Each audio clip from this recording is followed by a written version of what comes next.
The connection was there. Why do you think we stopped living like that? Now it's got a new meaning. It's means watching TV and parking in your driveway, or it means parking in your garage and walking into your kitchen. You can tell, we have a neutral building in our co-housing, a common house, and it gets about 450 people hours per week. Go up there because we have visiting grandkids, and we have a state-of-the-art children's room up there. We go up there because we have guests staying in the common house. Why do I think it's subsided? Well, I think there's 10 different key factors there. Children, you would think that there would be the desire to run outside and be with other children more, as opposed to now the kids really have to watch TV because that's their only company, basically. Of course, the biggest thing that made a big difference was moms working outside of the home.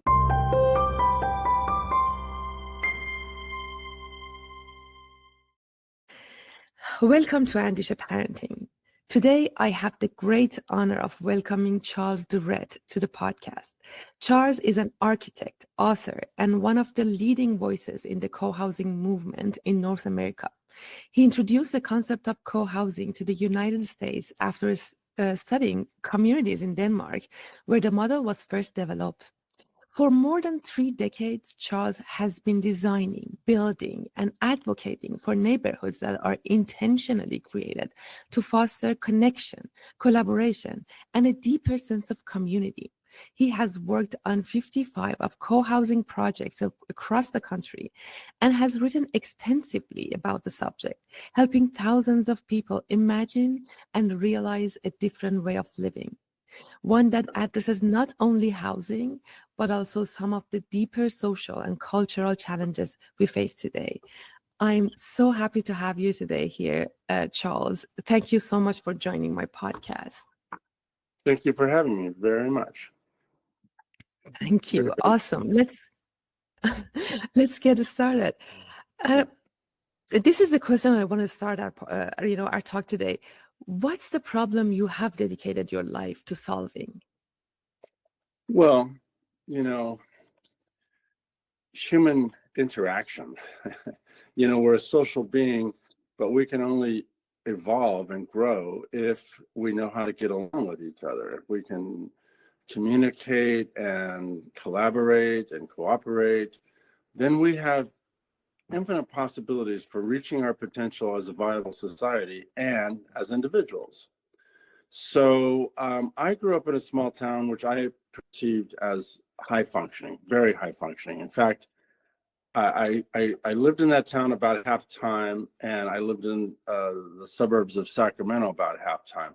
And it was night and day, the difference between where people knew each other, cared about each other, and supported each other. In one town, it was clear that the whole town was there to support each other and did. For example, my grandmother was bedridden for her last 10 years.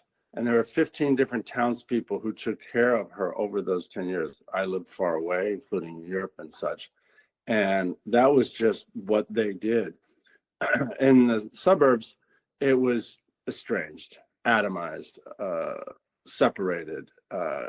Everybody was just in their house watching TV, basically. And that does not create a viable society. Being in between the buildings, the life between the buildings facilitates a viable society. And there's so much more we can do. As suburbs are now created in America, the automobile basically flushes life out of between the buildings. I mean, it's not safe. The children play a big role. The 3 and 4-year-olds where I live play a huge role in keeping the adults connected. And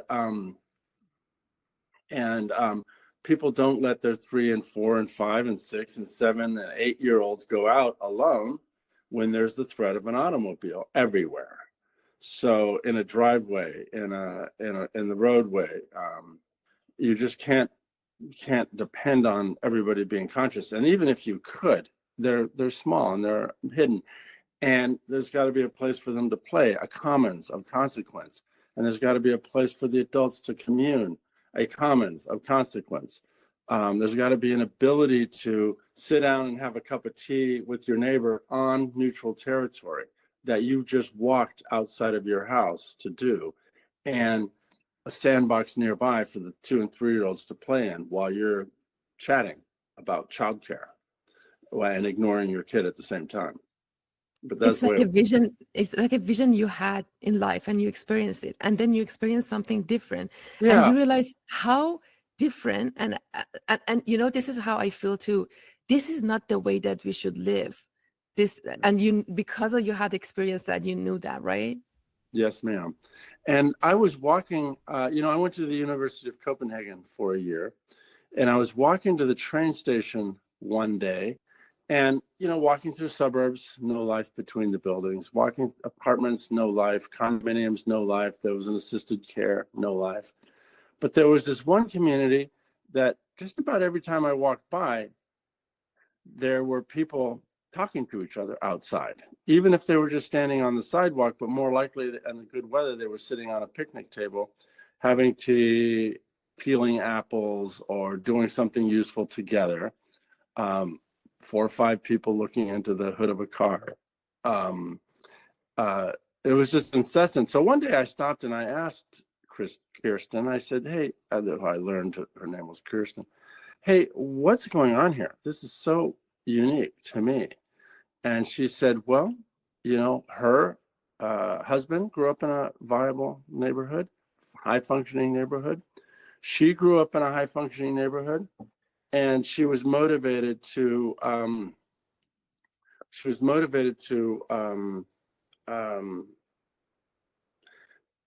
raise her 2 children in a high functioning neighborhood. So, and she knew that it wasn't something you could take for chance. It's not, it is normally a crapshoot, whether you're moving into a high functioning neighborhood, and you're probably not, you know, where cooperating is the name of the game. And it's funny, there's such an outcry these days about affordable housing. Well, our community, our neighborhood is very affordable because it's very high functioning. We share probably 150 things, and it's easy. You know, we have 1 lawnmower for 34 houses. It's fine. It works just fine. In a normal neighborhood, people would think you're a little odd if you're asking everybody to share a single lawnmower. In this neighborhood, you'd be considered odd if you thought we should buy a second one. So there's something happens to the culture when it becomes readily obvious. Anytime we need something, whether it's wheelbarrows or whatever, we always buy them together. And, you know, we have 4 or 5 wheelbarrows rolling around, and that's all we need for 34 houses. So the idea that everybody needs everything is not affordable, for sure. And not conducive to, you know, it's the practical matters that stitch us together as a community. You know, okay, we just looked up the lawnmower, and this is the very best electric lawnmower that we can get. And so we're always reaching our potential collectively. Basic co-housing math is I have an idea, you have an idea, and together we come up with a third idea. That seems to be always better. Even Can though you share which co-housing you are living, which city? Oh yeah, I live in Nevada City Co-housing, which is in Northern California. Yeah, oh, and the weather is great, so I assume the shared space, the outdoor shared space, also is very crowded, busy. Oh, it is. There's a life there. And I had to go somewhere yesterday, and there's a half a dozen people standing on the sidewalk chatting with each other. I had to go somewhere the day before in the morning, and there's a half a dozen people standing on the sidewalk chatting with each other. And it happens probably 10, 20 times a day where there's that kind of absolutely spontaneous getting together. And besides that, there's every sort of planned activity too. For example, we'll have the Harvest Festival soon. We have a large common garden, and we, you know, make a big harvest in late September, and it's a big party, music and all the rest. But we have lots of parties, so that's also part and parcel of living here. And you know, my experience also, Charles, comes from my childhood, but I had the luck to experience, because I started thinking about this like 6, 7 years ago, but I got lucky in the neighborhood that I was living in Toronto, and I experienced this with my child as a parent. And I cannot tell you how it is different.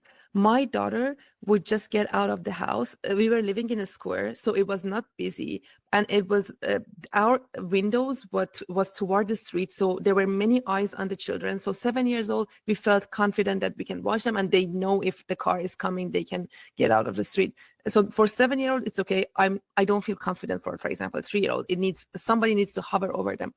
But it was very funny. The whole summer, she didn't have any summer camps. She would get out of the house in the morning, and she was playing the whole day. Somebody was feeding the children on the street, like either me or the neighbor. And you know what I realized, Chuck? I realized that the word parenting became a verb when this way of living was out of the picture, because I didn't have to do so much work as a parent. I was so relaxed, I was calm, I was not overwhelmed with everything going on in life, and I could have a life too as a person, not just a parent, also as a person. And I think that's a huge difference right now. Today, this modern way of living, there is so much burden on parents. We have to take care of 2 kids, and we cannot teach them. My daughter learns how to play anything from the older kids. She Right. even learned math. The older kid would teach her math when they would just switch, come to the houses sometimes, and then get out.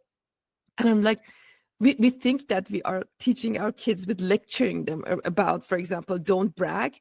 But she learned how not to brag when she was learning this, that people don't take it as a good way of communication, when she was playing with her like older to teenagers and different ages. So I found that was a huge, way more incentive for me, that okay, my thought was right, and I need to live like this, and my kids has to live like this. This is not okay. That is cool. That is Yeah. really, that's I really want to cool. know your opinion though, Chuck. Why do you think we stop living like that? Because if we think about it, everybody like you has a memory. At least their fathers has a memory. So it's not too far from the time that we didn't have to call it co-housing. It was just a simple neighborhood, right? We called it neighborhood, Yeah, that's and right.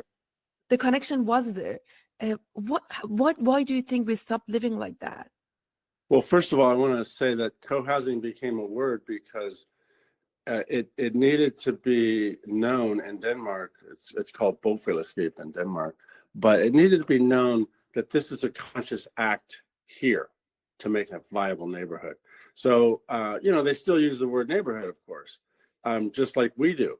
But now it's got a new meaning. It means watching TV and parking in your driveway, or it means parking in your garage and walking into your kitchen.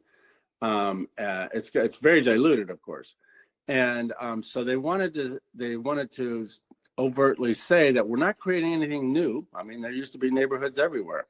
We're just consciously creating what we know to be a high functioning neighborhood.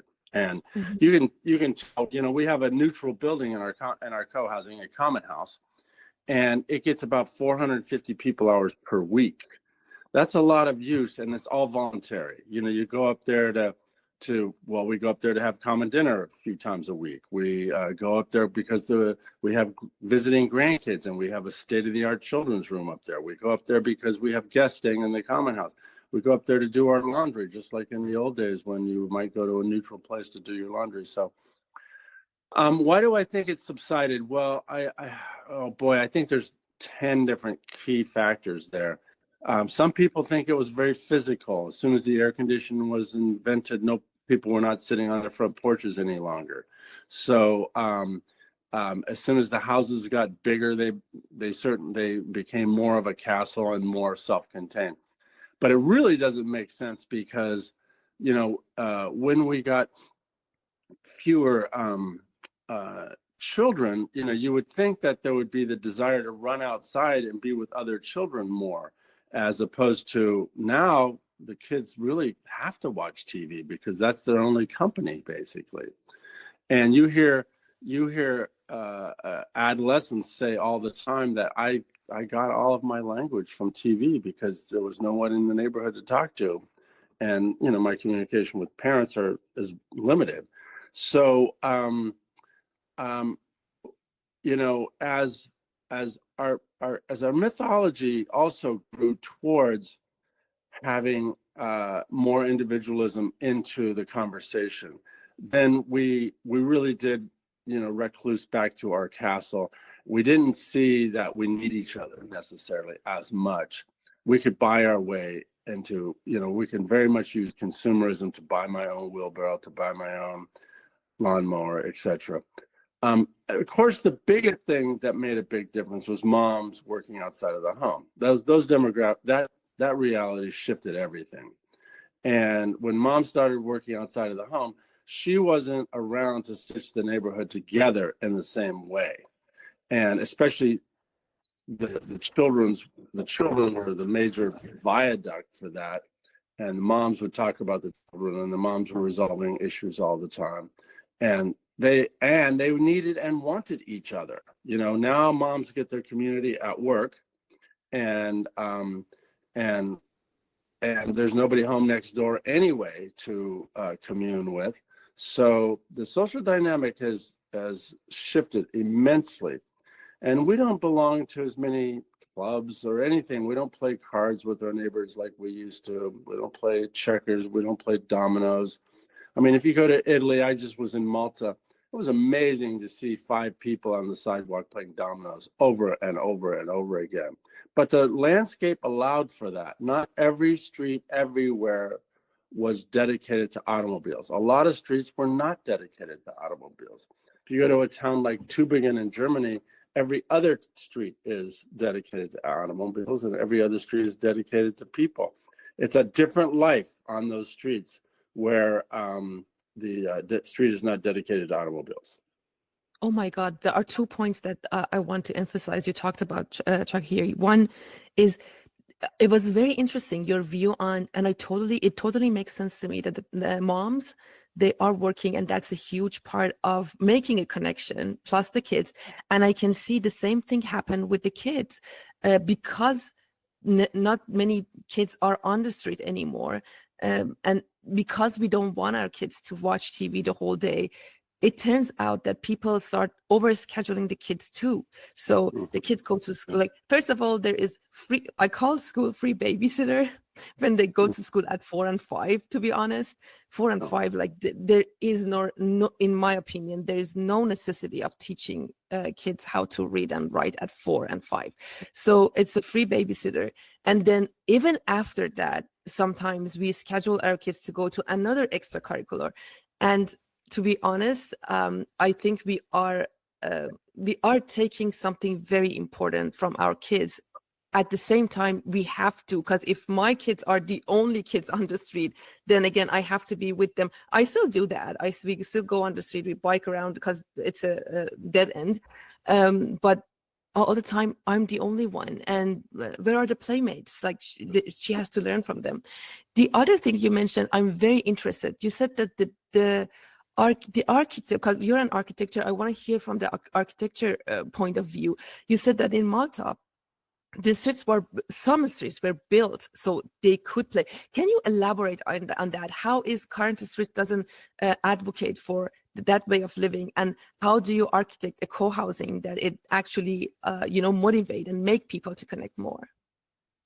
Yeah, there are so many environments in old cities where it was recognized that living on the street was a part and parcel to life. Part and parcel to family, part and parcel to religion, part and parcel to trade, in the way of a farmer's market, et cetera, et cetera. Well, we've got big box grocery stores, and everybody wants to go to Costco and Walmart now. And we get in the automobile in our garage, we genie up the garage door, we pull out, we drive to Walmart, and we try to park as close to Walmart as the front door as we can. And when we get inside, we probably won't know anybody. We won't have an opportunity to tell a story and to hear a story. And even if we did, by chance, run into somebody we knew, it's awkward.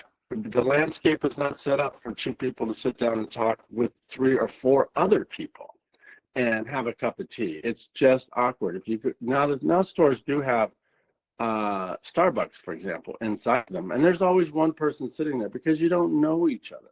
There's so many social reasons, knowing each other, and I do a lot of critiques in architecture school. And I'll often hear a student say, oh, I put a picnic table here to facilitate community in this housing project. Picnic tables don't facilitate community. Neighbors who know each other use the picnic table if they know each other. And it's a good gesture, it's a fine gesture, but that's all it works out to be. There's lots of empty picnic tables, just like at Starbucks, there's one table after another with one person basically having a cup of coffee. And it's, while the other spouse is shopping, for example.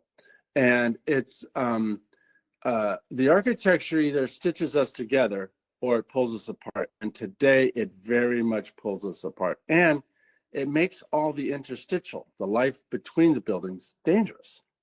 So it's lose-lose. It's a lose-lose situation. And every once in a while, you'll see neighbors that strive really hard to grow the relationships back together and the kinships, frankly. From an anthropological point of view, kinship is where, real change happens. And it's not about being related to each other. It's about having a history of some sort.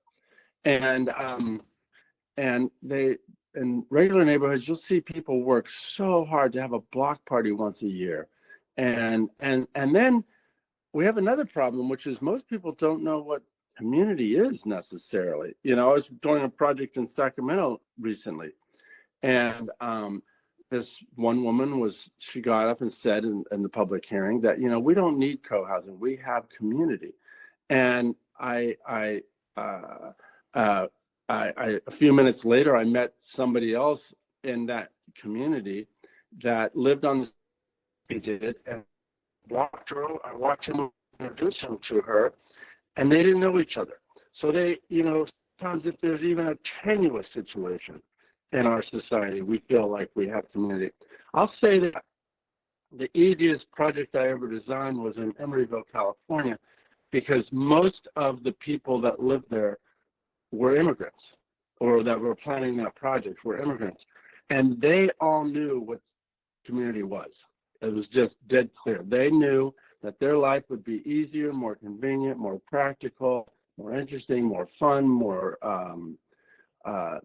more healthy, more safe, if they could learn to cooperate with their neighbors, because they came from societies. Even one of them grew up in a small town in the Netherlands. One of them grew up in a small town in England.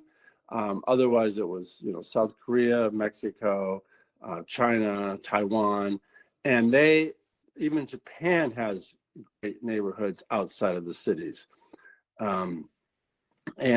We just don't have that. Our small towns are zoned too often to be on 5-acre lots, or even 10-acre lots, or even 20-acre lots, designed to, as if we were all farming again. We're not farming again.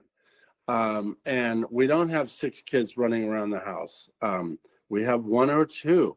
And so we need to bring it together. And it's by far the most environmental thing we can do. If we take 20 houses, the amount of world that they take up when it's zoned 10 units to the acre, it's 200 acres for 20 houses. When I know I could get 20 houses on 2 acres all day instead of 200 acres. And then that setting, the open space is for the foxes and for the coyotes and for the raccoons and for the possum, and the watershed and the habitat and creating air quality, as opposed to consuming all of that world with driveways and garages and escarpment. And here in a village-like setting, it's more in keeping with how we grew originally, how we grew up originally in a setting where people know you and care about you. I was the driver of our co-housing was in the parade a couple 4th of Julys ago, and the MC, the master of ceremony, as we were passing the stand, he says, and here comes the co-housing community, an experiment in living. So I went up to Pat afterwards and I said, Pat, you're the experiment.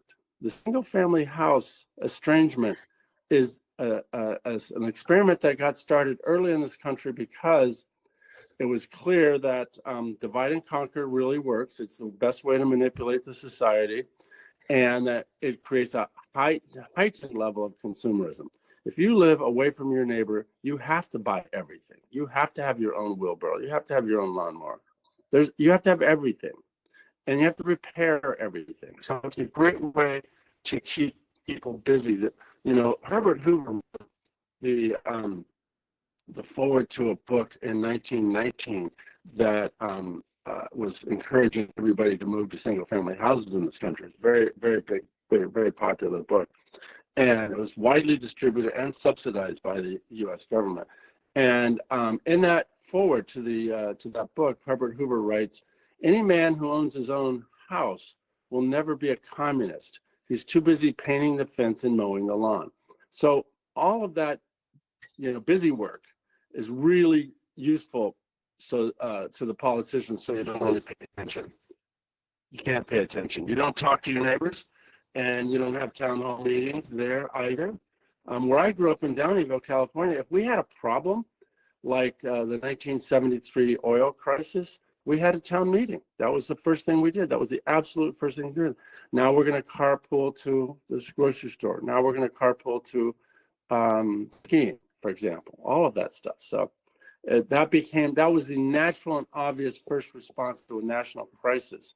And in the suburbs, people don't know what to do other than watch TV. Yeah, and you know, I love that you said you're an experiment. That's so true. And you know, Chuck, what else we have in the past 50 years, 40 years has happened other than this? The fact that mental health issues is rising so badly among kids and loneliness, adolescents. Loneliness And is its own mental difficulty. Sorry, go ahead. I don't see that's the reason, but there is a correlation, and we need to be vigilant, and we need to see that correlation, you know. And I truly believe that's a huge impact, especially on kids. Chuck, I want to ask you some questions. When I talk to people, because you know I'm going to build a co-housing in Austin, and I'm trying to start the whole process. And when I talk to people, they ask questions that I want you to respond to those questions, because you're the one with all the experience with co-housing, and you can, like, nobody can answer that better than you. Okay, like, so we build a co-housing. What, for example, I'm trying to build this co-housing.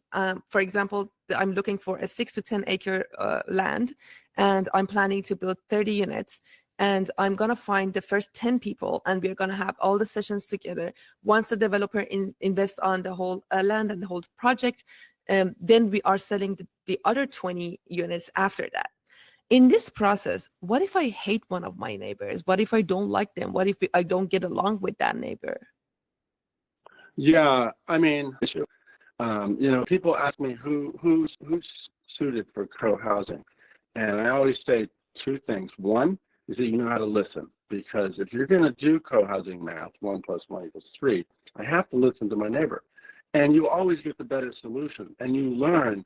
You know, in the end, we only do things for ourselves, but you get kind of addicted to how convenient life gets to be when somebody else is shopping, cooking, and serving dinner a couple times a week, for example. So, so you really learn. You either learn, I already know how to listen, or I'm highly motivated to learn how to listen.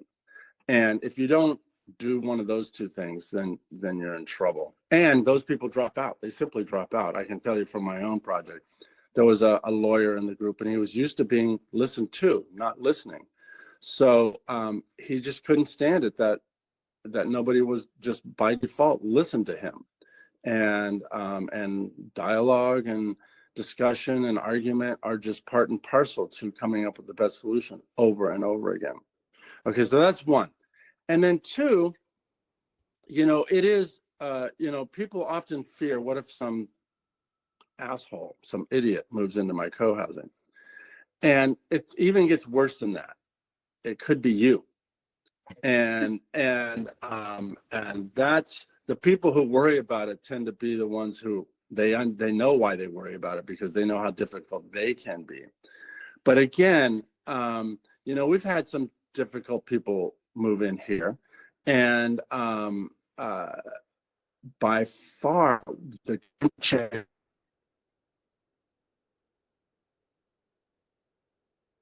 is say to themselves, I either early on, everybody took nonviolent communication classes and things about like not taking the word out of the war out of your words. That's one of my favorite books, Taking the War from Your Words.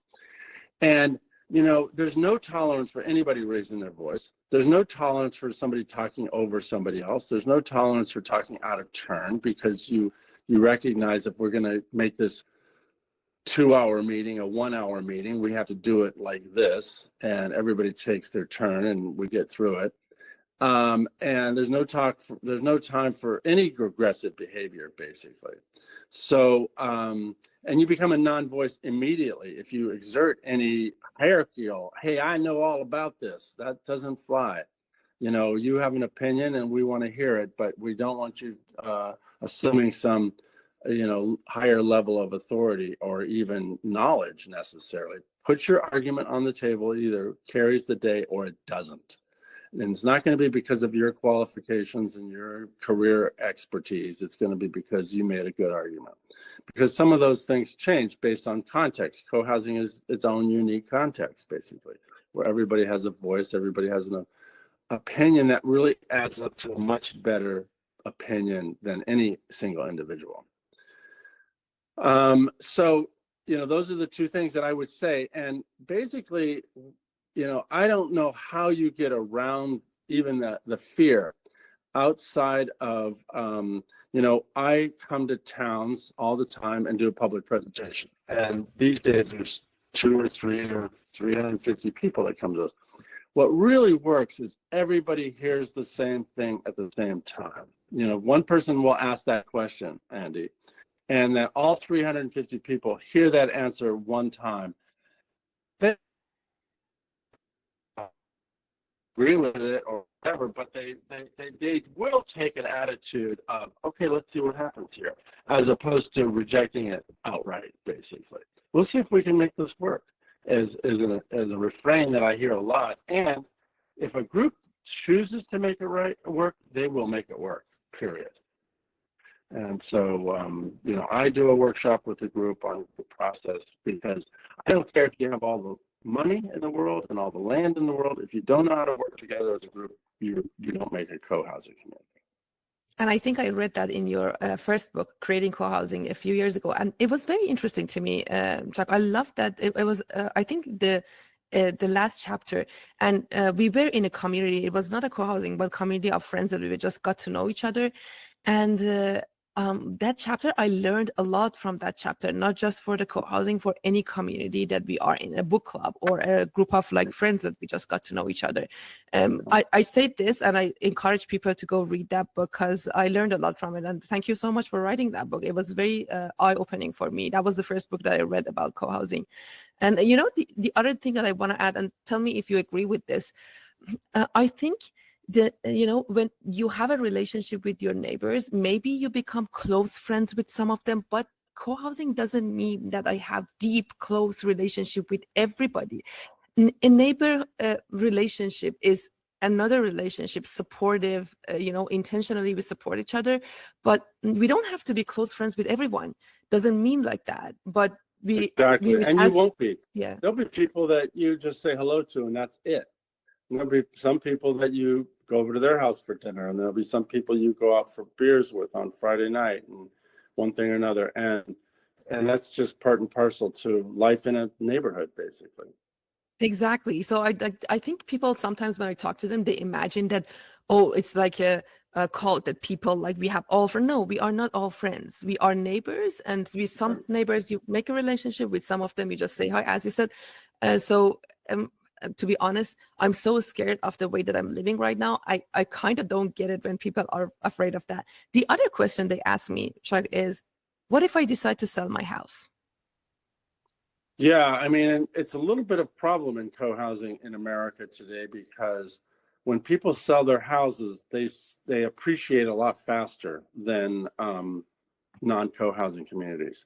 So what started out as a very affordable project often is less affordable. So that's why these days I'm recommending that groups, if they really want to live in affordable co-housing, they have to be a part of it from the very beginning, basically, because there's just not enough supply. I don't think there's any co-housing in Austin, for example. And yet I've heard people talk about co-housing for the last 30 years and I've gotten all these letters from people in and around Austin. So as soon as somebody builds one, unfortunately, there's going to be a lot of demand, and the prices will go up basically as soon as they move in the first time. They're fixed for the first group of people that move in, but after that, they just tend to appreciate. There's very few projects in the U.S., like a couple, that have put a cap on their equity to keep them affordable. So when like Berkeley co-housing, you can only appreciate your house about 4% a year. But some co-housing communities, they double in less than a year. In a year, some co-housing communities, Port Townsend, Washington, they over doubled in a year.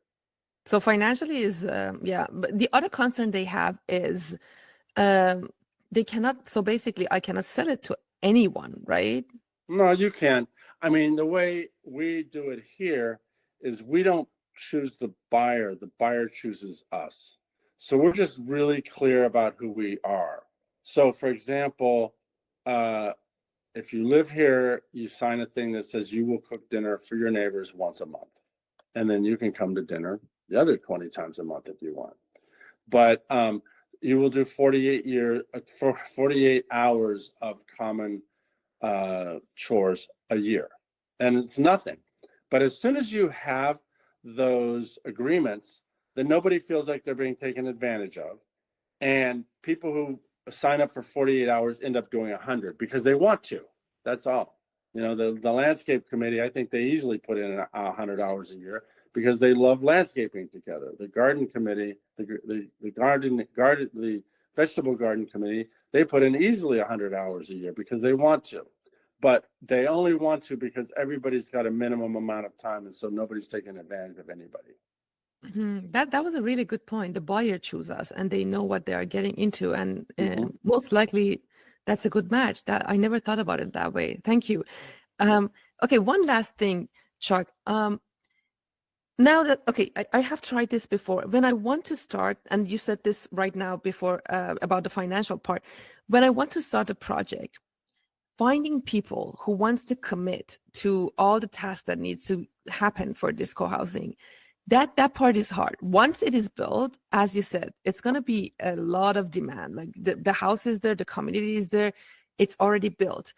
Why it is so hard to find those people on the first place, like on the first day? Let's build it together. When we get to the co-housing, if it's 30 units, you'll have 100, 200 families who wants to get in now that it's built. Yeah. The difficulty is, two things. One is if you or somebody can secure a piece of property, and all that means is have an option on it, which all that means is like where I bought this site, I put down a check for $15,000, which gave me 90 days to figure out if there was a group or not. And if there wasn't, I got the check back. So it's kind of funny money. The check does not get cashed. So that's one thing. If you come to the table with a site, you get a bigger crowd. The biggest problem that groups make over and over again early on is they try to gather people from their friend set and from people they know already. And it happens in dribs and drabs. And a lot of people just don't want all that extra work that it takes to put a project together. In other words, if you do it the other way, which we have seen over and over again, it's much more successful. If you do one big blast, in other words, everybody in Texas who gives a darn about co-housing comes to this meeting, and you get 300 to 3. I just did a presentation in Anchorage, Alaska. 350 people came, and they now live in a 34-unit co-housing. That's very successful. And what you want everybody who walks in the room to feel like, okay, this is going to happen. And because especially when people are ultra practical, they don't want to just sit around and talk about it. You've heard it once, you don't need to hear it again, right? Okay, now let's just do it. And the early people who are involved with the project, they just get tired of saying the same thing over and over again to 1 or 3 or 5 people, when it all needs to be said to everybody, 350 people at one time. Now, the point is that everybody in that room does not want to live in co-housing. Some of them are just friends and family of people who do want to live. But the other big point is when you walk in that room, every individual feels like, wow, this is going to happen. I want to get on board. This is going to happen. In other words, there's a critical mass where everybody feels like this is going to happen. Dribs and drabs does not work. And when you have, so what I do is I do this presentation on Thursday night, and then the last image I show says, if you're interested in getting started, come to the public library on Saturday morning. And usually 40 or 50 people come to that, and they're ready to get rolling. And so that's why you need 300 people there, so that you can absolutely create a sense that if we want it, this can happen, as opposed to if we want it, we can sit around and talk about it for another 5 years.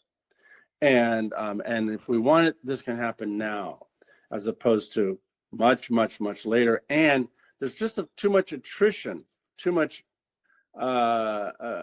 entropy that happens when it's done in dribs and drabs. Just too many people get disinterested, basically. And you want to create a groundswell of interest, a critical mass, and go forward. I even invite a couple city councilors to the meeting, banker, maybe even some neighbors of the site, or definitely neighbors of the site.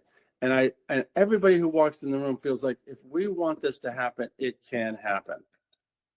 And most people won't be interested, but you have 40 or 50 households involved.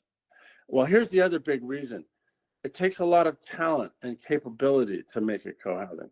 So one of the reasons, like I just did this in Princeton, New Jersey, and they had 100 people plus, and they had a young woman started that project. She's 30 years old. And now she's got 4 or 5 or 6 people that are helping her buy a site, figure out who's going to put down the option. I went back and did a getting it built workshop, and now they're a very lean, mean co-housing machine. And because of that first meeting, because of all the talent and capabilities that shows up at that first meeting, that's what is unstoppable. Individuals get discouraged. But once you get a critical mass, they get very encouraged and capable at the same time. That totally makes sense. Very interesting. Thank you so much, Chuck. Is there anything that I didn't ask that you think you should share? Well, I can't recommend, if you're interested in co-housing, I can't recommend. I've written 16 books on the topic. The latest one is One Life, Live It, for people who are interested in co-housing for neurodiverse populations. Co-housing communities is a book, and some people are really interested in the design process and the design. So that whole book was written to help people understand the design process, etc. Some people are really interested in the sociology of creating a co-housing. That's what the book Creating Co-housing is for. Some people are very interested in senior co-housing. So I wrote a book called Senior Co-housing, and it is a unique product, frankly. And the seniors go through much more deliberation when they're moving into co-housing, partially because so many seniors are in denial about getting older. So embracing, I'm getting older, I'm lucky I'm getting older, and here's the benefits of getting older. So they do a whole class called Study Group 1. I could do a whole session on Study Group 1. It's basically where seniors, this started in Denmark, where seniors talk about the issues of getting older, getting conscious of the issues, getting out of denial, and then get proactive about planning their future in a way that is satisfying to them, as opposed to drifting into assisted care, drifting into nursing care, drifting into chronic loneliness in a single family house, chronic, and getting very conscious of the issues and mitigating the negatives and embellishing the positives, basically. So I can't recommend senior co-housing enough for seniors. I'm going to leave a link to all those books that you mentioned. Also, your contact, if anybody wants to contact you regarding the co-housing project they have in mind. One thing I just remembered, Chuck, we forgot talking about the neurodivergence inclusivity that we can have in our co-housing, how it can help those families. Can you elaborate a little bit more on that? Well, I cannot elaborate enough about how too many adults with autism or Down syndrome are alone and by themselves and in their room and on their computer, half the day. And I can't elaborate enough about this community that I saw in Iceland, which I wrote a book about, where there's 45 adults with autism or Downs, and they also happen to have 45 neurotypical folks living there too. But I've never seen neurodiverse people as happy as those neurodiverse people. They simply had peers. There's a guy on the cover of the book who moved in at 34. He had never had a job before. He only had a less than 1 hour peer interaction a week, and that was on average. And that was Nintendo games online. And I asked him one day, I said, Arne, why are you so happy? And he said, because here I have not only purpose, but I have a lot of people that I know and care about. He said something to that effect, but mostly purpose was his point, because they have jobs together. And the jobs that they have together actually plays a big role getting them to know each other and engage in teamwork and learn to communicate. Communication is such a big deal for people with autism, partially because they're so shy. And a couple of the sociologists mentioned to me that Arne was super shy when he first moved in, looked at his own shoes all the time. And it took him about 1 to 2 years to grow out of that. But now that he's grown out of it, he's very gregarious. I believe strongly that the percentage of people who are extroverts among autism people is the same percentage as neurotypical, which is about 60%. And yet they don't get a chance, they don't get an opportunity to exercise any gregariousness per se. So when they're allowed that opportunity, they come out of their shell for sure. And the interesting thing, since I mentioned that, is it seems like about 60% of the population who move into co-housing are introverts. And it gives them an opportunity to exercise spontaneous socializing and, readily available relationships, that they don't have to use their date book and their phone and their automobile to get to every social engagement they engage in, because that creates a lot of inertia. But if it's right outside, if it's right up at the common house and I can walk up to it on a Friday night because they're having live music, then people do it. But the people go to live music in our common house all the time. The same people who would never do it if they had to go a mile to do it. And their true self, that person with autism like Arne, they're impossible to get to know in a one-on-one setting, especially if you're not the parent. But in a community-like setting, you can get to know them, and they have a lot to offer you as an individual in terms of enrichment, understanding, empathy. I've seen probably, very few co-housing communities which I thought were more alive than that project in Iceland, where people knew each other, cared about each other, and supported each other in spades. I mean, it was just a very obvious extension of them living in this co-housing, because I actually was there when a guy moved in, and he was just so shy. I mean, he literally could not look up. He could not look you in the face, just like Arne couldn't 2 years before. And it's a skill, learning how to deal with people. I know I lived in the mountains for a year in this, remote little town, and when I came out of that town, it was different. I didn't know very many people, and I couldn't communicate, so I didn't communicate well. So communication is a learned experience, and so many autistic people can't communicate. And I don't care how many tutors you get, there's nothing like peers to give kids motivation for learning how to communicate. Same with the neurotypical kids. Like, yeah, that's right. Again, the same sentence I can say, how many tutors you get for them to learn many things about social life. They just learn it in the community as being part of community. Chuck, I have enjoyed this talk so much. I think I can rewind this video for myself and enjoy every part of it. Again, I encourage everybody to read Charles' books. I really enjoyed reading them. And you offer courses on which university? Can you tell me that? Usually it's Antioch University out of Seattle, and they have me do a number of classes. I just finished a long series of classes for them, but so the next big class is called Study Group 1. It starts October 1st at 9:30. It's a Zoom call, and so you would just go to my webpage, which is cohousingco.com, and or if you just looked up Cohousing or Charles Durret, you would find me in the class. But it's a 10-week course, 3 hours a week, and it's all set up. And most senior co-housing in the U.S. were started by somebody who came out of that class because they have the confidence to do it. They understand that people have to grow into it as individuals, and this class very much helps them grow into acknowledging that my friends have died and my friends have moved away and my children have moved away, and therefore I need to be more proactive about setting myself up for success.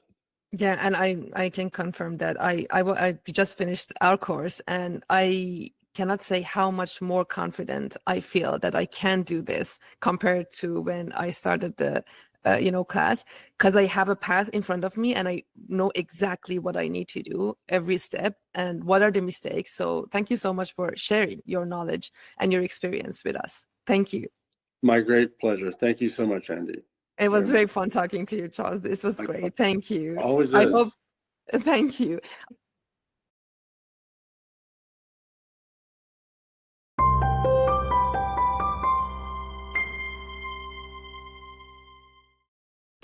Thank you for listening to this episode of Andisha Parenting.